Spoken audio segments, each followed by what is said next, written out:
Salam sejahtera dan selamat datang sekali lagi ke channel ini, Current Sphere MY. Parti Warisan di bawah pimpinan Datuk Seri Panglima Muhammad Shafie Apdal kini memperkukuhkan strategi bagi menghadapi pilihan raya negeri Sabah yang dijangka diadakan pada tahun ini.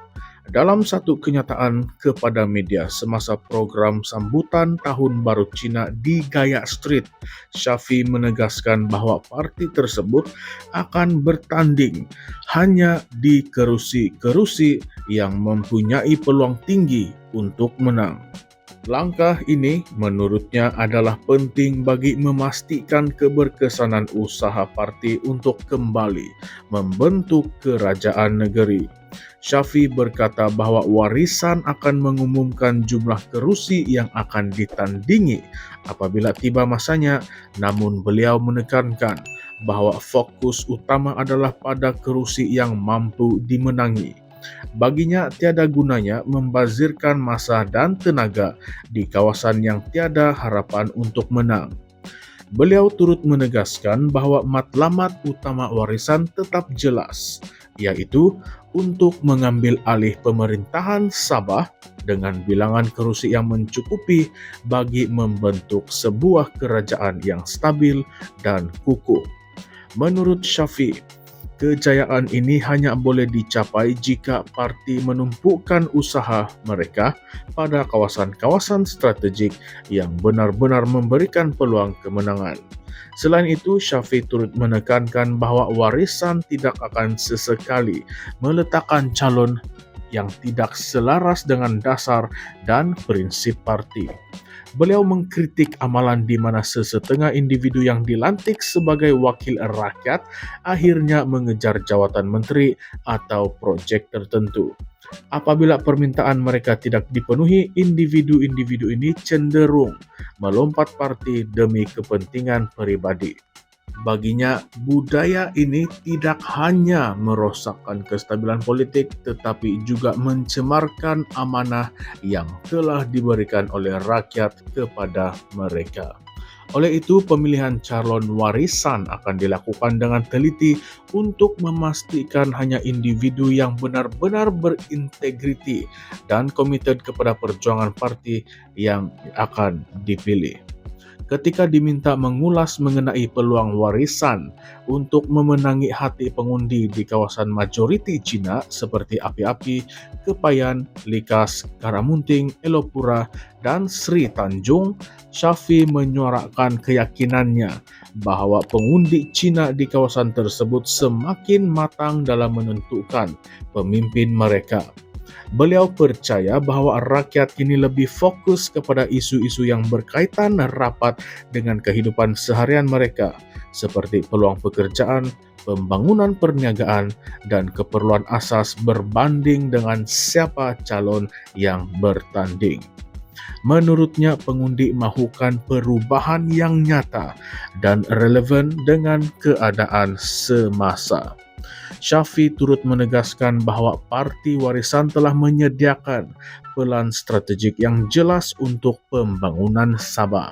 Sekiranya berjaya mengambil alih tampuk pemerintahan negeri, parti tersebut akan segera melaksanakan rancangan tersebut demi memastikan Sabah dapat bergerak ke arah yang lebih progresif. Bagi Shafie, PRN kali ini adalah peluang untuk rakyat Sabah memilih sebuah kerajaan yang bukan sahaja stabil tetapi juga mampu melaksanakan perubahan yang diperlukan untuk meningkatkan taraf kehidupan mereka.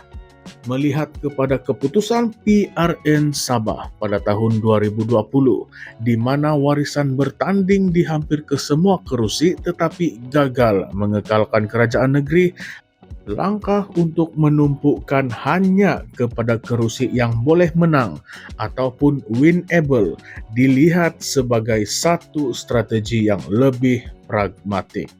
Kekalahan Warisan pada PRN tersebut memberikan pengajaran bahawa meletakkan calon di semua kawasan tanpa analisis mendalam mengenai peluang kemenangan boleh membawa kesan buruk.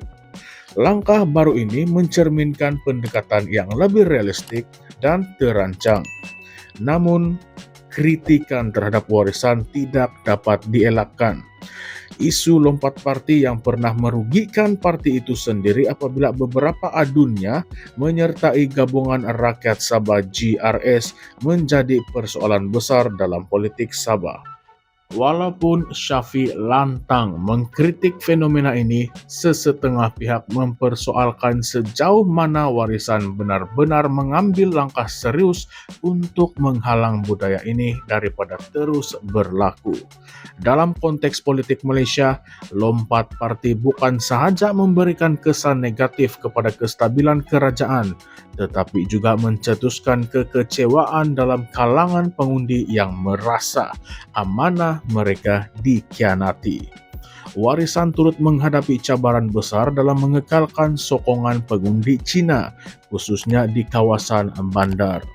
Persaingan sengit dari parti-parti lain seperti DAP dan GRS yang turut menawarkan dasar mesra perniagaan dan pembangunan masyarakat boleh menjadi halangan kepada warisan.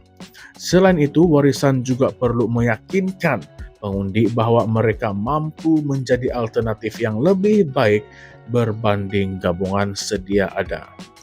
Adakah langkah warisan untuk hanya bertanding di kerusi yang boleh dimenangi ini mencerminkan kelemahan parti tersebut?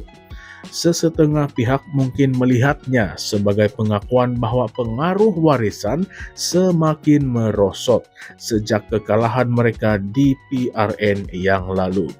Di pihak lain, ada yang melihat langkah ini sebagai strategi bijak yang memanfaatkan sumber dan tenaga secara lebih efisien.